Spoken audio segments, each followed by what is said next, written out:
হাওয়া যে ফোনটা পর্যন্ত স্টেডি হয়ে থাকছে না।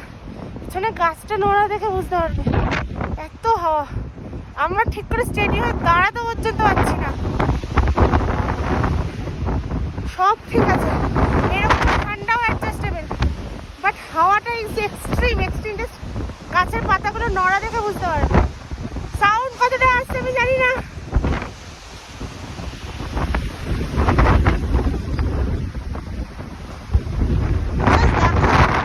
কি পরিমাণে গাছে পাতা নড়ছে, unbelievable, unbelievable, too much.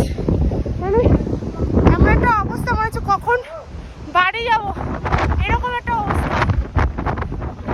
Enjoyment, adventure সব ওকে, ঠান্ডা ওকে, বাট হাওয়াটার জন্য মানে পাগল হয়ে যাচ্ছে, ডিহাইড্রেটেড হয়ে যাচ্ছে শরীর প্রচণ্ড পরিমাণে।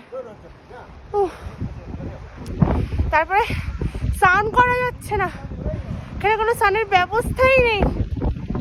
মানে এখানকার লোকজন মনে হয় স্নানই করে না, মুখ নাক চোখ কিছু খোলা যাচ্ছে না, এতটাই বাজে অবস্থা।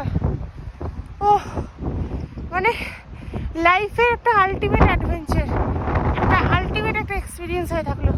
এই এক্সপিরিয়েন্সটা সারা জীবন লাইফে সাথে নিয়ে বইব।